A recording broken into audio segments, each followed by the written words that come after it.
Super BS.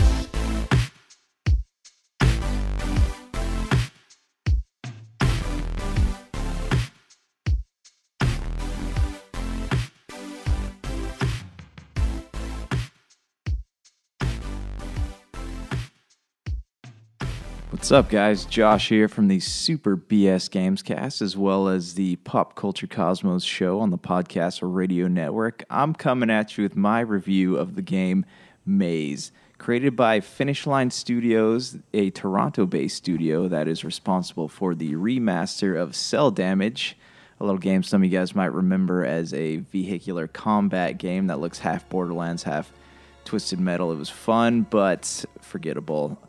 Anyways, let's get to it. In a world full of vengeful assassins, plumbers with dependency issues, and anti-bullying campaigns that masquerade themselves as racing games, yes, I'm talking about you, Gran Turismo Sport. It's about time that somebody dared to make a game about sentient corn. Maze is a game whose on-screen characters are made up entirely of sentient corn. Oh, and an annoying Russian teddy bear, but we'll come back to this. Let's talk about this unique adventure that takes place in the American heartland, where if you see a large farm in the middle of nowhere, chances are there's a large government-funded laboratory hidden several feet beneath it. Unlike most of the indie games that have flooded the market in this current generation of consoles, Maze has a very simple story. A couple of government scientists misinterpreted a memo and accidentally created sentient corn stalks instead of whatever it was they were actually supposed to create, which is never exactly made clear. And that's where this awkwardly entertaining first-person adventure begins. It's your job to investigate the farm, the abandoned facility, and the plight of the sentient corn stalks by solving puzzles, picking up items, and occasionally facing off with a large cornstalk in a leafy coat named Cornucobra, who wants you to fail so he can lead his fellow cornstalks in a violent revolution against humans. During your investigation, you'll encounter all kinds of weird and unpredictable things, like a talking teddy bear / supercomputer named Vladi, who thinks you're an idiot and is funny for about 2 of the nearly 90 minutes he spends following you around. There's also a side story told entirely with blue and pink sticky notes that chronicle the rise and fall of the 2 idiot scientists who ran the underground facility named Bob and Ted. To make a long story short, they ran out of funding because they squandered all of their money on large statues of themselves, lobbies they bought in bulk, and advertising materials for a resort / theme park. Now let's talk about the gameplay. Maze isn't exactly your run-of-the-mill first-person game. While the graphics are modern and fairly beautiful in some aspects, the gameplay resembles a more classic point-and-click adventure. You wander around the facility, interacting with the environment while picking up items and using them to solve puzzles that will help you unravel the story. And solving these puzzles will help you move on to the next part of the facility. And seeing how the developers want you to laugh more than struggle, most of the puzzles are fairly easy to solve, and your progression is facilitated by 3 sentient cornstalks who like to talk in riddles, argue with each other, and take naps. Then there's Vladi, the talking Russian teddy bear who you help bring to life using some machine parts and a stick of RAM. He's sort of an asshole and he verbally abuses you constantly, but he does prove to be useful when it comes to opening doors, crawling through vents, and scaring away Cornucobra. And if you ever find yourself stuck, each of the items you pick up has a clue about what you're supposed to do with it. That being said, there's so many great things about this game. Before I go on, I'll be completely honest for a minute. When I was asked to review this, I wasn't exactly thrilled about it.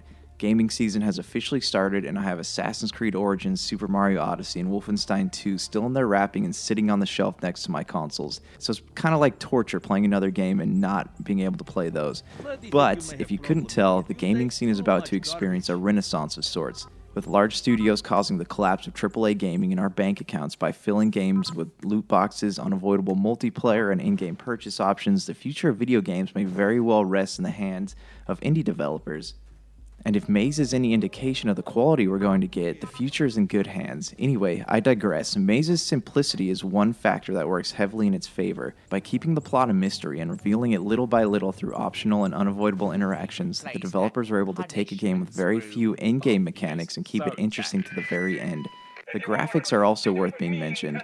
As soon as the game starts, you get a taste of their beauty firsthand. Everything from the environments to the way the sun casts light through the cornfields is carefully detailed and full of shifting colors depending on what angle you're standing at. Finally, the dialogue is very well written. It's rare that you find a game whose writers aren't afraid to take chances.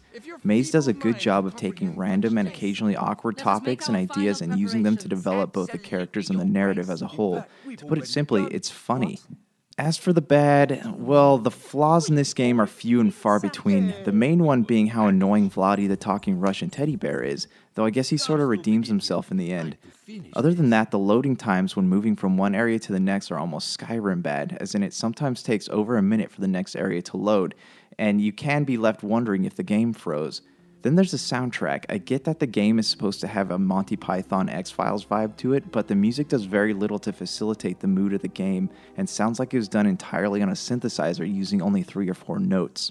Alright, so as a whole, Maze is an entertaining experience and completely worth the $19.99 it costs to play it, though some might argue that because the game itself was only 2 or 3 hours long, depending on how much time you spend exploring, it should be less. On the plus side of that argument, it never once feels like it needs to end or outstays its welcome. If anything, it shows you that not all good games have to take weeks to beat and require DLC to give you the complete experience. Finish Line Games has done an amazing job with Maze and has proven that comedy and fulfillment can easily exist in the same game without feeling like a low-budget Will Ferrell movie. Thanks for watching my review and listening to me talk. If you like this review and you want to hear more from me and my buddies over the Super BS Gamescast, please check us out on iTunes. We have new episodes up every other Monday, and you can also check it out on the Pop Culture Cosmos show every Monday and Wednesday on the Podcast Radio Network. Super.